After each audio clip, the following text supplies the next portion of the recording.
Good evening, everybody, and welcome to tonight's Monday night panel. Filling in for Chris this evening because Chris is just putting the final touches to the planning for tomorrow's sellout end of season event at the County Grounds, which promises to be a really good evening. So hopefully see some of you there. As ever, we've got a busy night tonight. We've got a couple of sort of key things that we want to go through this evening. First, we will have a panel as normal, looking back on Accrington and ahead to what looks like a very difficult trip to Grimsby on Saturday, although actually it feels like it actually starts on Friday night if you look at the departure times. So those two games will be on our radar for this evening's show. But happy to be joined before that this evening by Richard Wood, the women's team manager. And Richard's going to be reflecting on the FA County Cup final victory this weekend over Royal Wootton Bassett, and also looking forward to what is basically a winner-takes-all final league game at Moneyfields this coming weekend. And we will also briefly touch on what's been a really fantastic weekend surrounding our charity work with the Prospect Hospice, and a great weekend for the Prospect. So before moving on, I will bring Vic on. Evening, Vic. Evening to you, Ray, and apologies for any internet interference tonight. It's a sunny night in Devon. It affects it. I don't know why. Yeah, I'm not a scientist. Not used to it. I should probably say that this is for Vic. This is a strange one tonight because he's going to be actually talking about a game that he's not going to for the first time in about 4.5 years. So I think the logistics of getting from Exeter to Grimsby and then into London to prep and run a marathon has just got the better of Vic on this one. So, Vic, I think it's the first one in a while, but you're still up for sponsorship. I am, and it's for these very good people at Phoenix Enterprises in Swindon. They were our Charity of the Year last year, and they help people getting to work who've got learning difficulties and mental health issues, and it's a wonderful charity. Thank you all very much who've donated so far. I'm really, really chuffed with the response. But if you want to have a look at it, we'll put the links on our web pages and our X and our Facebook. So more money, the better, really. So thank you very much indeed. And thank you to Phoenix Enterprises. And yes, I'll be missing Grimsby. And yes, it hurts. But anyway, there we go. I've got one or two things to say. Caroline has just messaged me to say, would you please plug the Junior Reds party? That's on the 30th of April, 5 till 7. She says she can guarantee it'll be a fantastic party. They always are. And they are. They always are a fantastic party. And also, Chris has asked me to mention this, and I'm very proud to do so. The roll of honour, of course, for the last day of the season against Chesterfield. For those fans who are no longer with us, if you want to honour them, then please, by Friday, because we've been asked how you do this, get in touch with the football club, media at swindontown-fc.co.uk. That's media at swindontown-fc.co.uk with the name of the person and also a photograph, if possible, please. And it would be lovely to have your name included in that roll of honour a week on Saturday against Chesterfield. And SAS travel, that's another thing. Sold out for Saturday for Grimsby. No more spaces available. So that's that.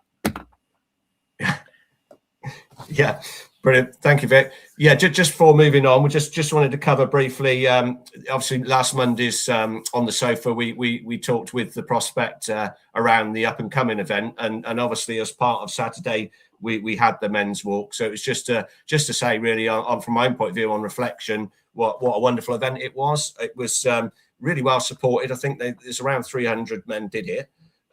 Really fantastically organised as well. It was brilliant, and the atmosphere was excellent as well. It was a really nice atmosphere, and it was really nice to do the walk actually. But also, it was nice to see guys talking to each other, which maybe, as we said, doesn't always happen. So that was really lovely. Personally, I got to see bits of Swindon I'd never seen before as well, which was really interesting.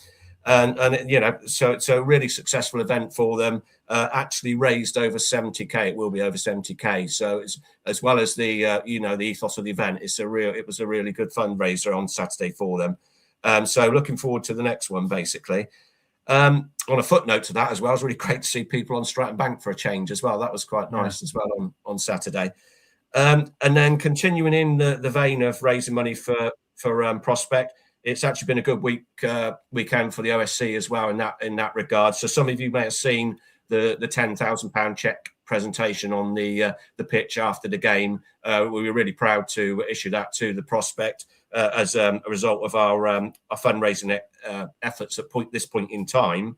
But with the programme sales on Saturday and the Legends and the memorabilia fair on Sunday, we actually raised a further £737 this weekend on top of that. So really, really pleased with that.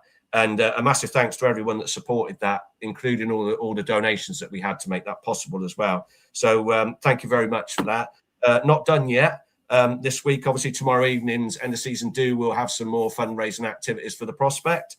And as you may have seen, the OSC funded the kit that was worn, the special Prospect kit that was worn on Saturday.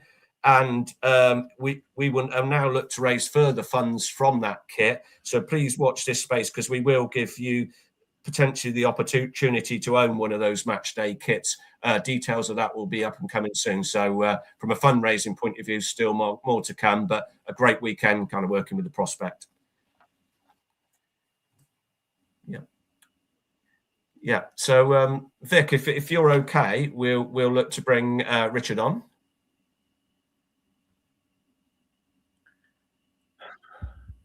Yeah. Oh, yeah. I've got you now, Vic. You okay?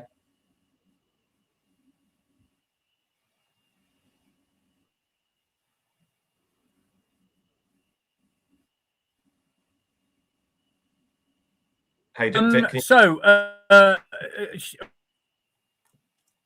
we're going to talk about a silent auction. Yeah, I'm here. You got me? Yeah. I think we got you now. Yeah.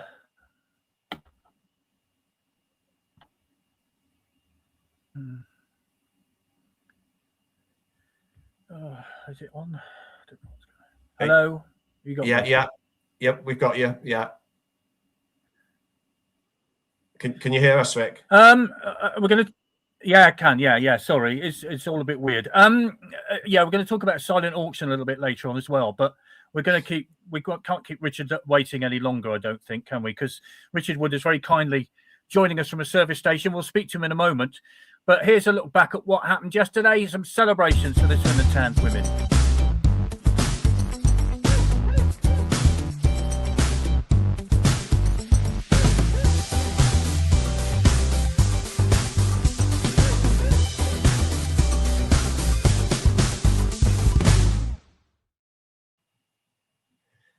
Good stuff. Thank you, Vic. I'll bring Richard on. Great afternoon at Melksham Town. Yeah. Yeah. Good evening. Hiya. I'll see you shortly. Yeah. Okay, Richard, I know you're on the way back from St George's Park, so we're very, very grateful for you for joining us tonight. First of all, congratulations, a 7-0 win against Royal Wootton Bassett of Melksham yesterday. You must be delighted with that. It's the first bit of show for silverware for the season. Yeah, it's a nice rehearsal, hopefully for next weekend. Yeah, pleased. Really, I mean, it's difficult because obviously we'd be expected to win that game, but I think the manner in which we did it, playing some really nice football, was really pleasing, and gave the whole squad an opportunity to get some good minutes before a really important game. I know we mentioned Annie Colston a lot, but a 50th goal of the season and 150 for Swindon. That's an incredible achievement, isn't it? I think 50 in a season is some going, and I think the thing that's really pleasing about it for me is the consistency. So it's not that she's particularly had games where she's scored really large numbers in one game or something. She's just been chipping away at it, game after game. So she's been so consistent, and she's had a brilliant season. Had a really good season. Looks very confident, trusting herself, and for me, looks like one of the best players in the league. Yeah, I mean, I don't want to put too much pressure on her, but we have a Hall of Fame board, of course, that is included at the football club. I think she might be on it when she eventually decides to go, because, wow, what a career. I mean, amazing, isn't it? Yeah, I think, like you say, 150 goals for Swindon. If you compare that, if you to do equal comparison, it puts her in the top 10, doesn't it? across men and women. I know like it's it's a different league, etc. But I think it will be on reflection later on. I think that people will look back and realise what a player she was for the for the club, and what a goal scorer she is, and also I think in the last 2 years what a great captain, and how well she represents the club, and she's always willing and happy to kind of do anything that she can to kind of support anybody that's supporting the club. So she's taken that role on brilliantly as well. Yeah, we must mention the rest of the team, of course, and it was a squad game yesterday. You gave people lots of minutes because Sunday. Now, how would you describe this? Is this the biggest game in the women's football club's history? Is it close to that? How would you describe it? It's got to be up there. I think just the nature of the fact that it's it's not just a game to win the league. It's a game against somebody else who could win the league. So to have both those things happening in the same match, and for everything to be on, all of our work to be, at stake. But I think we need to be careful with the language around it, because ultimately, at the end of the day, we want the players to be able to feel comfortable enough to go and perform like they have all season. We're not stupid. We know it's a big game, but I think I don't want to build it up too much for the players, because that'll create unnecessary pressure. But they're excited for the game and looking forward to it. Yeah, I'm sure they are. There's a great spirit within that squad, isn't there? Which you've worked hard to get together. All the people in the background as well. There's a lovely sort of family atmosphere about it. Yeah, it is. It's a really good group, and and that takes time to build. And then the nice thing is once that culture's created, when you then bring players into it, they really feel it, and then they meet the culture rather than the other way around. It's the only way to be in the group is the way that they are. That's what's accepted. And as you rightly point out, it's not just the players. I've got brilliant staff group, and then people behind the scenes and the support from the club for us to be able to have had the the season that we've had, the commitment from the club for us to play our home games at the county ground. These are things that have helped me to recruit players of the quality that we've got, and so that kind of support is really felt. Let's go through the logistics of this thing then. If you win, you win the league. If you, dare I say it, don't win, there's a playoff situation. Is that right? That's correct. Yeah. So we get 2 bites at the cherry of promotion. Obviously, our eyes are set very firmly on the prize. Our goal really, the girls want to be champions. Then we get everything. But there is a second bite at the cherry of promotion, which would come if we were to draw the game against Moneyfields. Then that would mean we'd be second in the league, and then we would play second place in the South East Tier 4 division, which would be Norwich. It would be a very, very tough game, but it does mean that we would have two cracks at promotion, which is really positive. But you want to get out of the way first. I mean, from our perspective, it's we would like to. I think we've been the best team in the league, and we have the best squad. We have to go and sort of prove that on Sunday. But I think that's the reward that everybody wants. Really, is to be champions. And I think, then we'd change our targets after that if necessary. But that's, I'm a real firm believer in the fact that you get what you focus on, and that's our firm focus, is to to go and win the game. We know that's well within our possibility. Moneyfields are not going to make it easy for us, but we've beaten them in the last 2 times that we've met them, so we know it's possible. It doesn't mean to say it's inevitable, because they're a really good team that's had a really good season too. This is from Sean Platt. He says, we'd planned to go to Moneyfields to back the girls until we realise it clashes with my daughter being in that perishing London Marathon, which is getting in the way of a lot of football this weekend, I have to say. But talking of support, you're going to you're hoping to get a bus for the supporters, as many people as possible to go there, because there'll be a big home crowd too. So the backing's tremendous, isn't it? Yeah, I think it'd be really important if we can get fans to get down there to Portsmouth and to support us in that game because there'll be a decent Moneyfield home crowd there supporting them, and I don't think that will be a problem for for the girls, but I do think having some good vocal support from our own fans would be massive. It'd be really felt. Well, we wish you all the very best, Richard, and thank you very much, Steve, for sort of breaking your journey home, because I know you've been at St George's Park today, so we really appreciate it. You may maybe have a cup of tea at the services, but be safe and get home early. That's great for joining us. Thank you, Richard. Thank you. No, as ever, we really appreciate your support and giving us the opportunity to have a little spotlight. It'd be a massive, it'd be a really entertaining and good, exciting game. So I would really.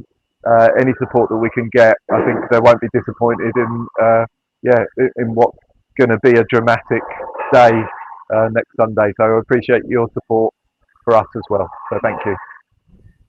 Yep. Okay. Thank Hannah you. Says, and can you good luck manage as the well. men? By the way, Hannah said. Hannah sent a message in. Can you manage the men? And where would the playoff game be played? Neutral or not? So there's 3 playoff games within the National League. So one of them will be the Southwest versus the Southeast in Tier 4, and the other one is the North versus the Midlands.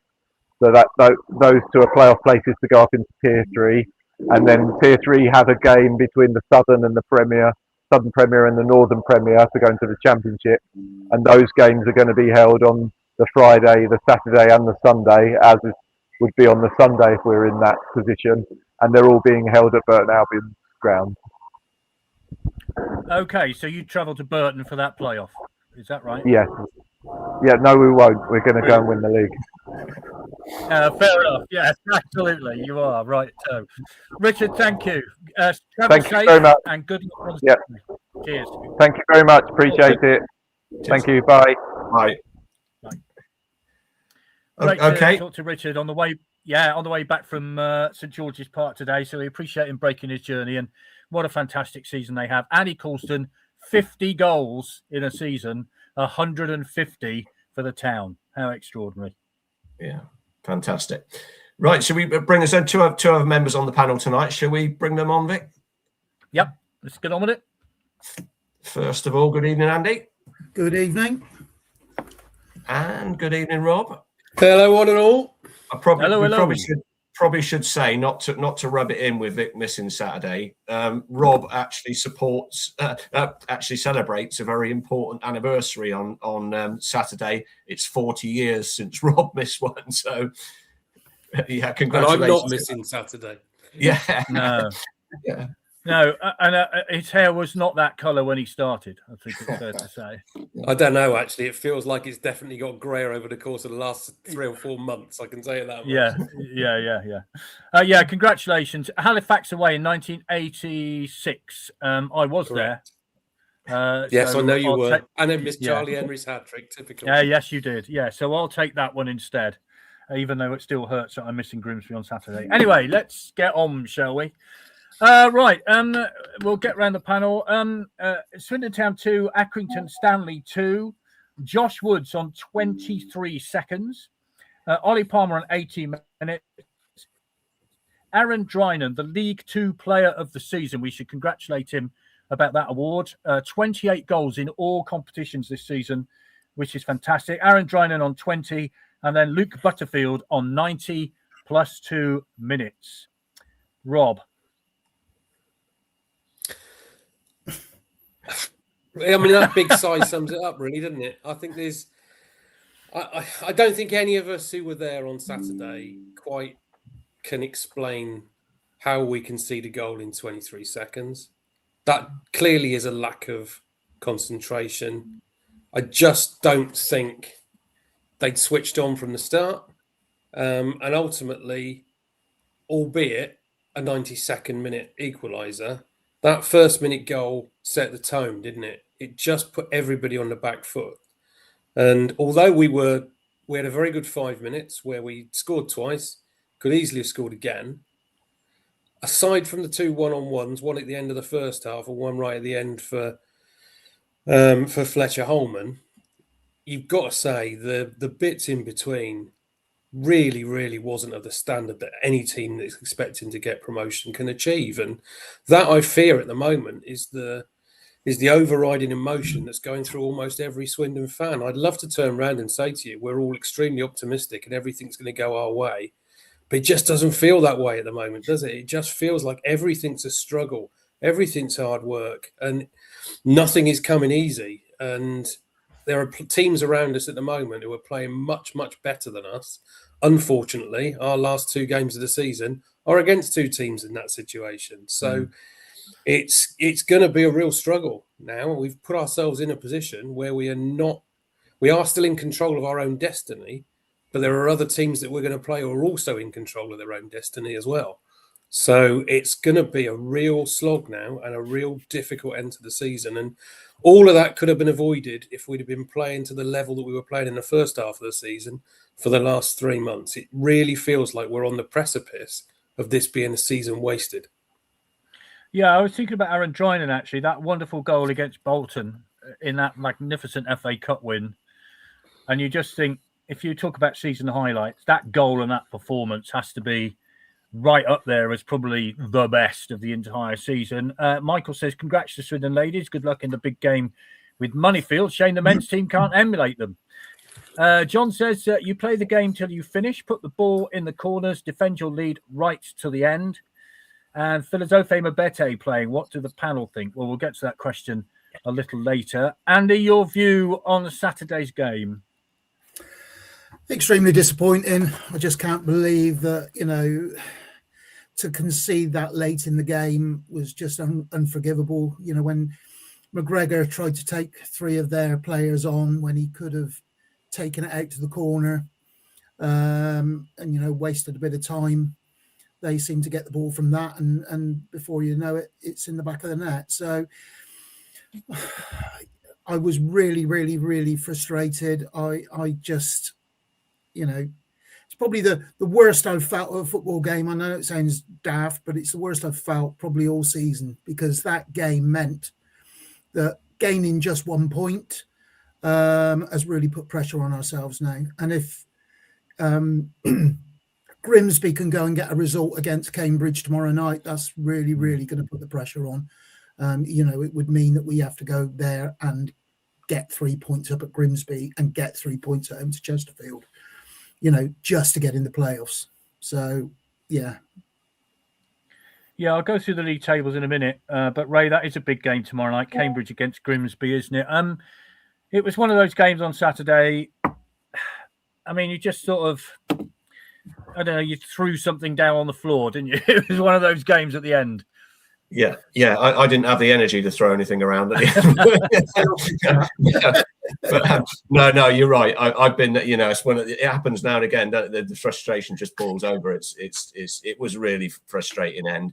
And of course, you sat there thinking, we got people in the ground that don't normally come, and it would be a great day to put it on a show and a comfortable win. At least if they'd gone away with a win, that might have been, enough for some people. But so frustrating to have it kind of taken away in the last. Say taken away, they earned it. So yeah, that was frustrating. And as you say, to score so early, we didn't seem switched on, and that kind of was a bit of a theme. We just had the purple patch, didn't we, where the 2 goals came, and we did start to look a little bit like we might actually go on and win it comfortably at one point, because they didn't look that great, Accrington, to be fair, but obviously they did enough. Yeah, I mean, I looked at that goal, the first goal again. I don't think we touched the ball till Ripley got a touch on it, did we? I mean, it was straight to the kickoff. Yeah, that's right. And yeah, I remember thinking actually in it, I was thinking the guy kind of went around the outside, I think, of Jamie Knight-LaBelle, and I was thinking, well, Knight-LaBelle's going to catch him, but he didn't, and that kind of set the scene. It's probably the worst game I've seen Knight-LaBelle have, actually. He's been brilliant for us, but I thought he was struggling to get to grips a little bit on Saturday. And of course, Tavazoli, yeah. Yeah, and it sort of, the Accrington player didn't really get a lot of purchase on it. He just managed to toe end it into the back of the net, or touched his boot and went in. This is from John. Can't make it to Grimsby because I've never seen 5 o'clock in the morning, and that will not change this weekend. Nevertheless, let's have a few more positive waves in the next 2 weeks. Worst case scenario don't always happen, as I said, on Saturday, minutes before Accrington equalised. Thank you, Big John, for your positivity on Saturday. It really worked. Not. Let's have a look. Thank goodness for that first half of the season, I'd say. Again, soft goals conceded, yet we have to work to get ours. Always seem to go 1-0 down, says Dave. Why are we defending a lead at home? We should be going to add another goal, says Kevin. And Nick, the most worrying thing about Saturday was that Ian Holloway seems to have lost belief. Well, let's have a look at the team. 3-4-2-1, Ripley a goal, Mabete, Knights Labelle, Wilson Brown, who was substituted for Scanlon on 58 minutes. Snowden, McGregor on 78 came on for him. Bodin on 78 came on for Clark. Borland, Batty. Drynan, Hoylett, Oldacre came on for him on 58 minutes. And then Palmer, Holman came on for him on 78. That was the Swindon lineup, Rob. Mabete, I know you're a big fan of. How did he go for you? Sod's law that he didn't have his best game when he first came back, isn't it? But that's one of those things, I think. I mean, he's got so much potential. There's no doubt at all in my mind that he is a really good centre-back in the making. He's going to make the odd slip-up. He didn't have too many, to be fair. Got himself out of trouble a couple of times. But the confidence of the team around him seems to have dropped dramatically over the course of the last few weeks. And the confidence of the people sat in the stands has dropped equally. And I think that's the biggest reflection for me. If I think back on the experience of Saturday, why were we not really going for Accrington at 2-1? Why did we not really take the game to them? That's what we did last season when things were going well towards the back end, and what we started to do at the start of this season. We tried to really rub teams' noses in it when we got in front, but for some inexplicable reason, it almost felt like from the start of the second half, all Swindon wanted to do was put 10 men behind the ball and try and block up gaps. Well, unfortunately, as a collective unit, defensively, we've not been good enough over the last Lord knows how many seasons to do that. And Andy touched on game management earlier, and we had an opportunity when the board went up of only 3 minutes of stoppage time. I don't think any of us could believe that was the case, to just basically kill the game. And we had the ball 3 times in the 3 minutes of stoppage time, where literally better passing, just go and concentrate on keeping yourself in front of the ball, draw free kicks or pass the ball into the corner, whatever it might be, you effectively kill the game. And our players just don't seem capable of doing that. And I don't know why, because I can't believe they've not had that trained into them. But I think it's a consequence at the minute of there's scrambled minds. There's scrambled minds off the pitch and there's scrambled minds off the pitch. And collectively at the moment, nobody is pulling in the same direction. And we are not looking like a side who are capable of pulling off what has to now be looked at as a win in the playoffs if we can get there. Because let's be honest, the fixtures that are left, there's just as much of a possibility of us finishing 9th as there is of us finishing 4th. Yeah. So it's we'll go through the league table in a minute and all the ramifications. I mean, I'm not brilliant at maths. You're in the finance industry, so I hope you are. Otherwise, we're in trouble. But we'll look through the league table in a minute and all the ramifications thereof. The referee was Declan Brown, the assistant Richard Morris, and Harley Hetherington, which has to be one of the best names, I think, for an assistant referee in a football league. And the fourth official was Darren Wilding. Possession, Swindon 33% at home, Accrington 67.7%, Andy. That's extraordinary. Oh, that's absolutely terrible. You know, you're playing at home against a team who have nothing to play for, didn't look that great. And as Rob said earlier, you know, we were just sitting back and letting them come at us. I just can't understand the mentality. Listening to Holloway's interview after the game, you know, he was saying that he doesn't recognise a lot of the team from their training. Saying that they train a hell of a lot better, and you know when it comes to match day, they're just not on it. It's just so blimmin' frustrating. Why can't they do it? You know, it's just, if they can do it in training, why can't they do it on a Saturday? It's really, really frustrating. And I don't know. There's obviously a problem behind the scenes. I don't know what, but whether it's the pressure getting to them, and they're, you know, you say they're a young bunch, but we have got some experienced players in amongst there. We've also got a lot of players who can't play 90 minutes. You know, you look at the likes of Clark, Hoylett, players like that who, you know, are only good for 60, 65 minutes. So I don't know. It's just really frustrating, really frustrating. Yeah, let's go through this league table then. Top of the table of Bromley. Congratulations to them. 84 points from 44 matches, 25 goal difference, and promoted. So well done to them. MK Dons in second place, 82 points from 44 games, 38 goal difference. Cambridge United in third. They're the ones who are catchable, I guess. 78 points from 31 goal difference, 43 games played. They make up that game in hand tomorrow night at home to Grimsby. Then in the playoffs, Salford, 77 points from 44 games, 8 goal difference. Notts County, 76 from 44, 21 goal difference. Swindon, 75 from 44, 16 goal difference. And then Chesterfield in the fourth playoff place, 73 from 44, and 12 goal difference. And then outside, just outside, Grimsby, 71 from 43, 19 goal difference. And Barnet in ninth. They've got 70 from 44, 12 goal difference. What do you make of that table, Ray? I mean, you can do your head in just even thinking about who's going to do what and who's going to beat who and who's going to draw with who. 2 games left. I mean, if you win them both, you're in with a shot. If not, who knows? Yeah. I've put the thoughts of automatic out of my head. Really, you look at Cambridge aren't going to let us in there. I don't think they looked really good against us when we were up there. Yeah. I just hope they do beat Grimsby. As Andy said, I hope they beat Grimsby, because it means if we then went up to Grimsby and took a point, that would be a half, be a decent result. But I'm not looking up. I'm just like everyone else, probably looking over our shoulders and hoping that we can do enough to still be in the playoffs at the end of the season.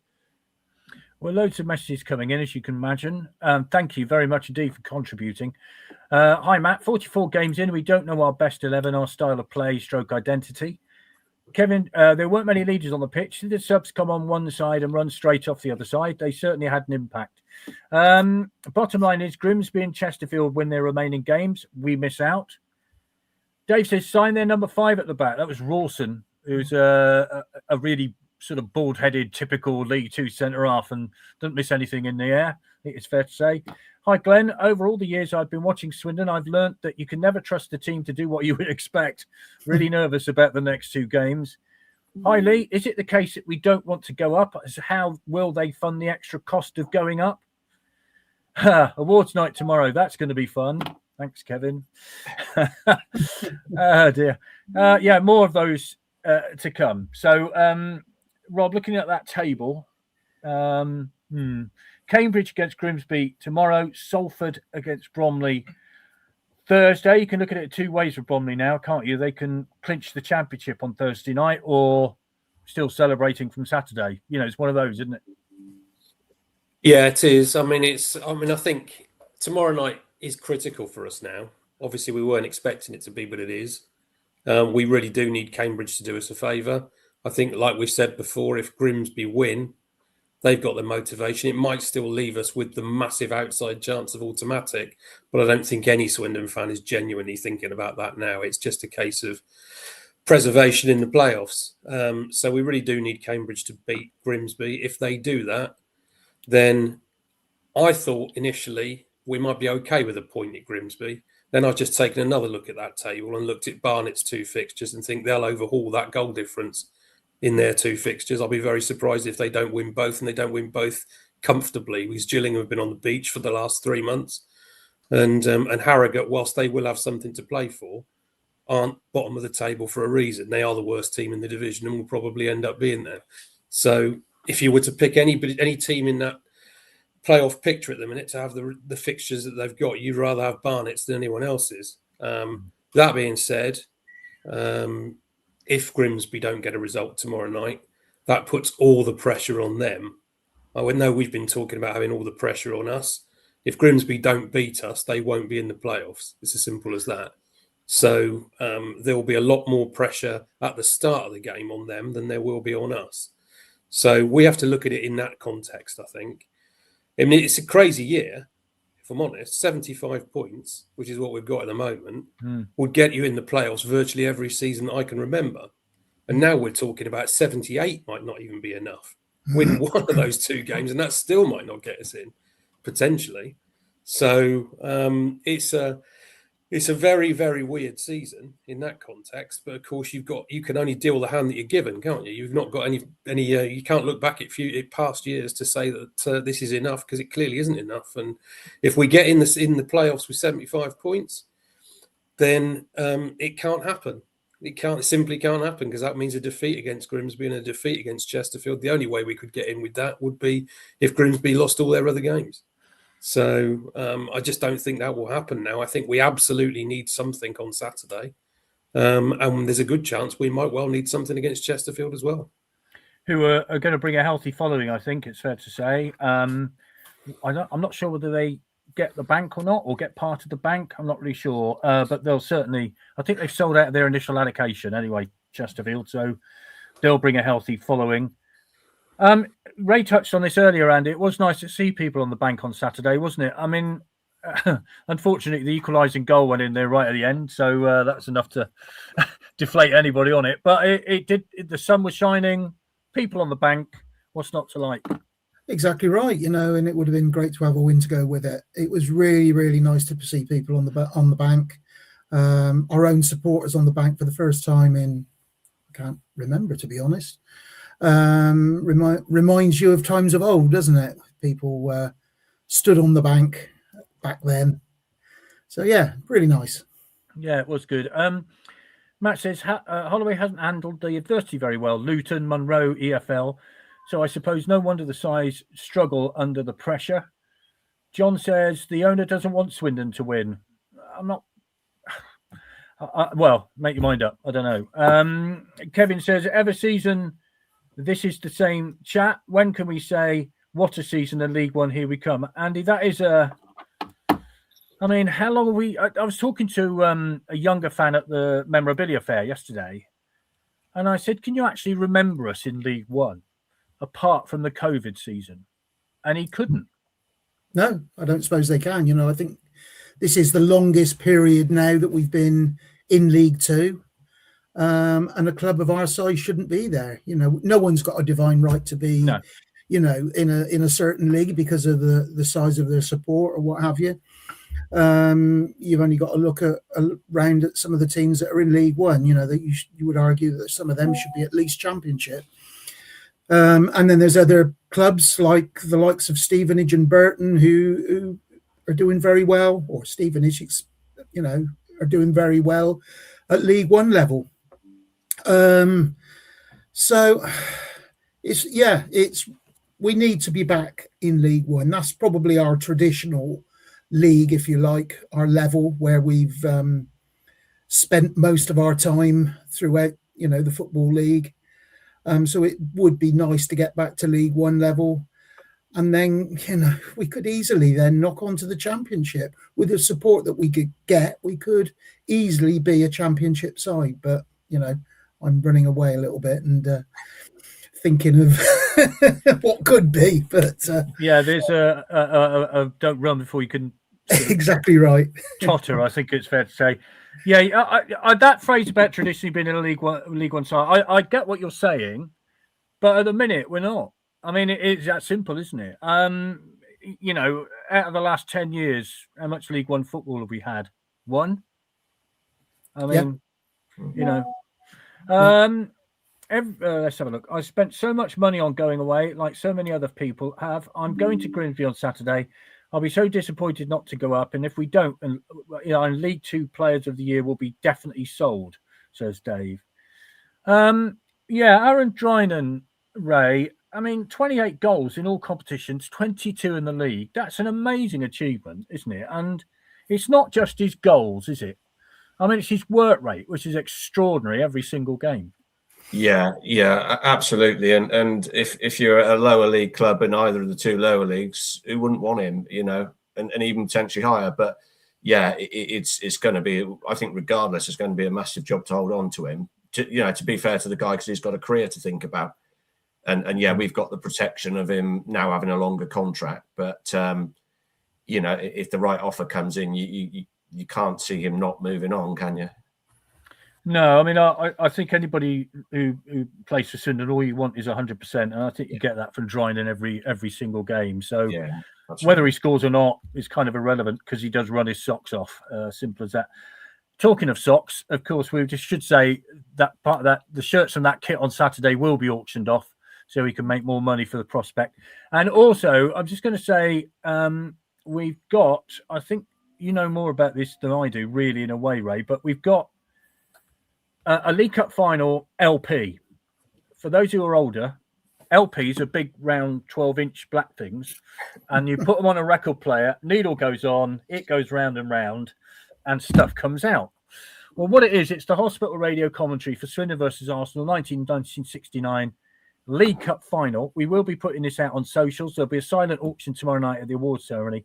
It is signed by none other than Don Rogers and John Trollope. That's what makes this one unique. So if you are interested, it's a silent auction. Explain to me how that works again, Ray. Well, I believe it's a combination of in person and online. I think there will be some online opportunity to bid for it, but I think we're looking to close it off tomorrow evening, so it's not going to go for long. So if you are interested, once you see the notification come out, get in there quickly if you're interested. Yeah, it's a thing of beauty. I did look at it yesterday just to make sure the cover didn't have Frank Sinatra's greatest hits in there or something, which would have been a bit disappointing. Although he's a great singer, clearly. Right, let's have a look at some more stats. Swindon shots on target: Swindon 6, Accrington 7. Shots: Swindon 8, Accrington 11. Shots off target: Swindon 1, Accrington 3. Swindon hit the woodwork with Snowden's cross, of course. Passes: Swindon 247, Accrington 492. Accuracy: Swindon 57.5, Accrington 79.5. Total long balls: Swindon 73, Accrington 83. I mean, what do you make of those stats, Rob? I mean, Accrington. Well, they're missing the most important one, aimless long balls rather than just long balls. Because aimless long balls, I've lost count of them, to be quite honest. The number of balls that we got not within 10 or 15 yards of where there were any of our players was just, well, it's just not good enough for a team who were challenging at the top end of the table. Simple as that. It was such a poor passing performance. We really struggled to keep hold of the ball from minute one. And the only times we did it, we scored 2 great goals. And that's what we've looked. It's very easy to overlook when you see the result. But the 2 goals we scored were excellent goals. They were both really, really good. And they were a throwback to the way we know we can play. And I think that's what we've got to cling on to here, because we're all so down in the dumps at the minute, and rightly so, because it looks like we're on a slippery slope rather than an upward curve. But we've still got it in us. We've still got it in us to turn this around. And it only takes one of these 2 performances in the next 2 weeks to be the level that we can normally put together. And suddenly we do find ourselves in the playoffs. And then, okay, we're not going in with great momentum, but it's anybody's game, the playoffs, isn't it? And we've gone in there with so much expectation before and failed miserably that just maybe with no expectation, it might be our year. That's the only positive way I can look at it at the moment, because otherwise, any other way that you look at the table, any other way you look at the performance, any other way you look at the things going on off the pitch, Holloway's comments, call them whatever you like, everything else points towards this not being successful. And you just got to cling on to something at the moment, and that's what I'm clinging on to. Okay, fair enough. We've had 9 seasons in this league, 68 in League One, 19 in the Championship, and as we know, 1 in the Premier, says Sean. 9? It feels like 99 somehow. I don't know. Hi, James. That's 99 visits to Colchester, Vic. Yeah, it feels like it. Most on a Tuesday. I can see us missing out on the playoffs completely. No form, best defender injured, and devoid of confidence. Major issues off the pitch impacting team on it. Thanks, James. Hi, Matt. Even more impressive for Drynan is that he's played out wide and really gets a pass below head height. Imagine how many he could have had. And Peter says, listening to those stats, we were lucky to get a draw. Fair enough. Actually, I've got a question here on an email, Andy, which I'll put to all of you, but let me find it. This is from George. He says, if you have a panel tomorrow, ask them the last time they enjoyed a home league match day experience. I mean, our experience is a little bit different, Andy, isn't it? I mean, from the minute we get to the ground to the minute we leave it, there's something to do. So to actually sit down and just have the match day experience now is a little different. But do you enjoy it or do you not enjoy it? What is your thought on that? I always enjoy going to football. I can't say as it's been that enjoyable. The games haven't been that enjoyable this season. And you're right, the experience, as you say, is very different for us. But I think the last time I enjoyed a game this season was probably Bolton at home. It's probably the last game that I actually enjoyed watching. You've got to look at the atmosphere as well. The atmosphere really wasn't there, was it, Saturday? It was. You could almost hear you could hear the players sort of shouting and talking. It was like watching a Sunday league game at times, because the atmosphere, all you could hear was people, that background chatter noise constantly. There was no real atmosphere. So something's not right. And I don't know what the answer is, to be honest, at the moment. Ray? Yeah, I enjoyed everything about Saturday until the game, probably. I had a nice morning. No, there's been, and I was jokingly talking to somebody on the way around the walk about, don't worry if you're a bit late because we don't start till half time anyway. And it does feel like it's been like that a lot, that we're so sluggish into games. But we were consistently finishing strongly at one point, weren't we? Certainly last year we were. And that feels like that's disappeared, obviously, as well. So no, it's not so enjoyable. I always like going to football, but it's not enjoyable. I enjoy like when we had the finish against Walsall recently, wasn't it? Yeah. When you get that exciting finish to a game, you go in with a buzz. You still get that, but actually for 90 minutes, it's hard to. Apart from Andy's mentioned Bolton, it's hard to pick out a really enjoyable 90 minutes. Yeah, Bolton was excellent. And at that point, you were just thinking, wow, they're the best team in the league. We're going to fly this. Not a problem. Hi, Peter. One-on-ones we have to put away. A more confident striker would go around the keeper and shoot into the empty net. This goes to, I guess, Fletcher Holman's, because it's commented on later. Hi, Martin. Grimsby have very tough fixtures. Away at Cambridge would be difficult, and away at Tranmere, who will have everything on the line last day of the season, will be tough. Adrian says Holman's miss cost us the game. Could have chipped the keeper, rounded the keeper, or bent the ball around the keeper. I know he's young, but some of his decision-making is poor. Dryden can't do it all without the rest of the players. Oh, should Holloway go if no promotion? I enjoy it up until kickoff or when we have a 3-goal lead, says Peter. Rob, I mean, I always judge a game on how quickly you get on the word game on your phone. So you're kind of the marker for me, really. Oh, he's on his phone. Can't be that good. What about that? Well, I mean, if you think back to it's the problem, I think, is the home performances, isn't it? Whereas last season, the back end, it got everybody enthused. We were seeing all these great comebacks. Admittedly, we were conceding too many goals, but at least you saw the entertainment value.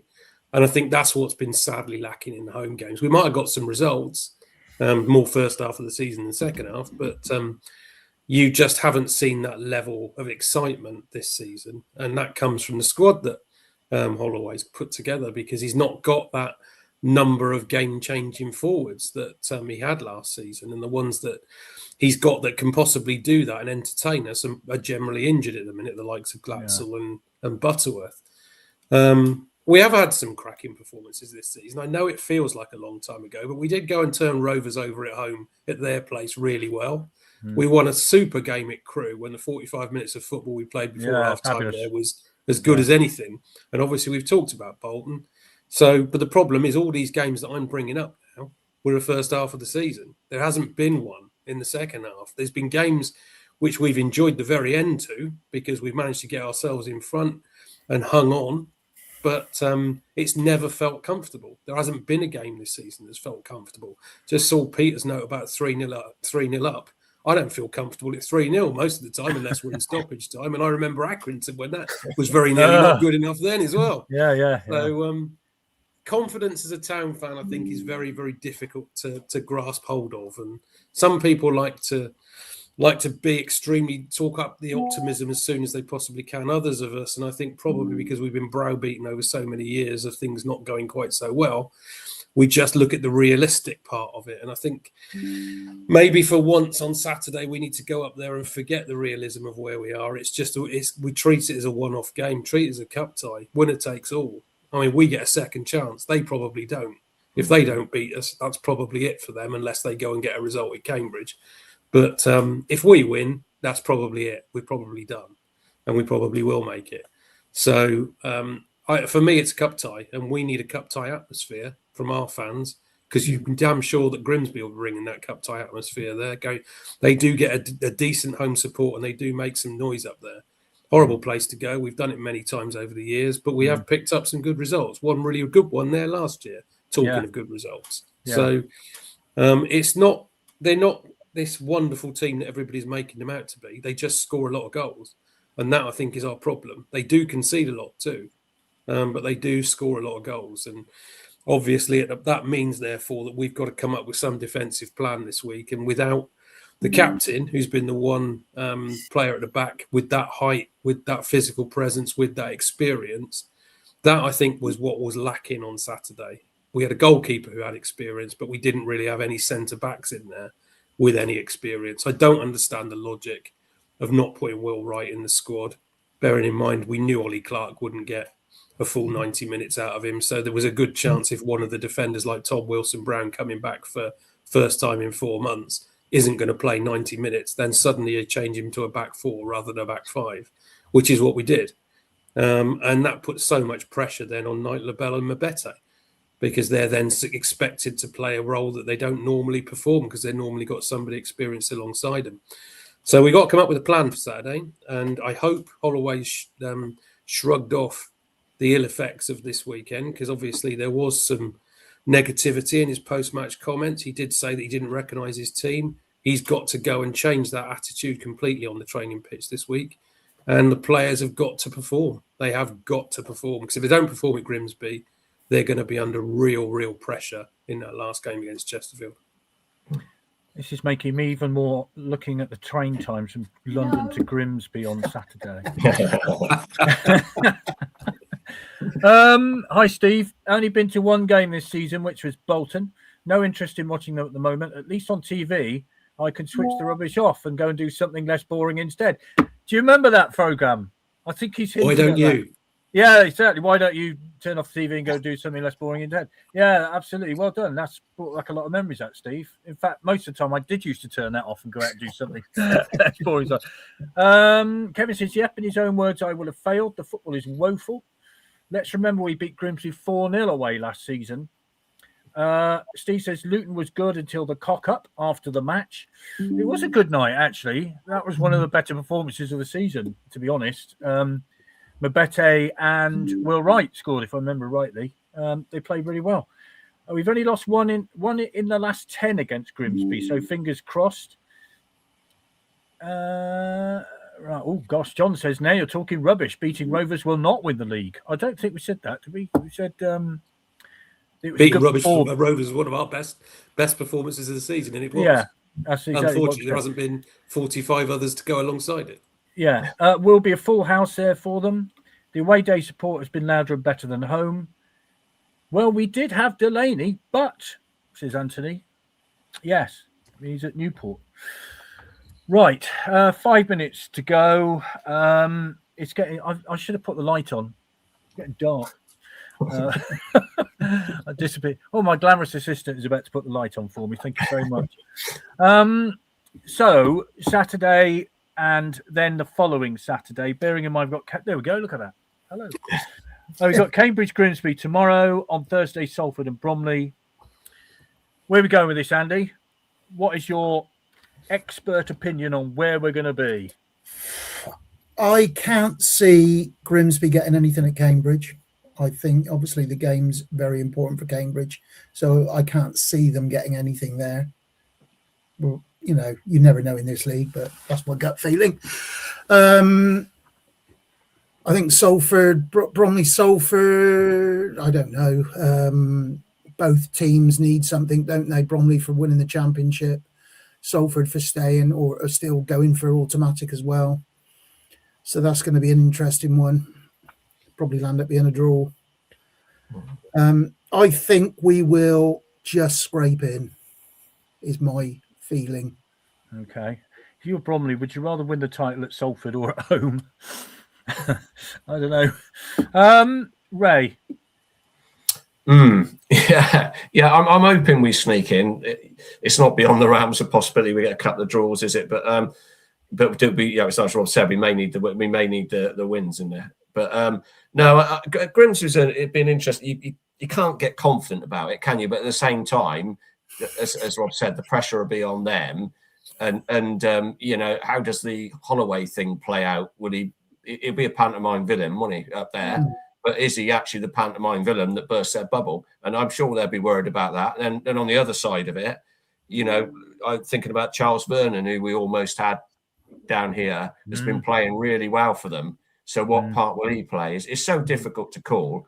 But if we can do it, if we got the likes of Joe Snowden bedding in and getting fit again, and we got Tavazoli back for the playoffs, it suddenly starts to look like, you know, we've got a little bit more. And obviously Wright and Tom Nichols weren't around at the weekend. We got a little bit more around us again, potentially.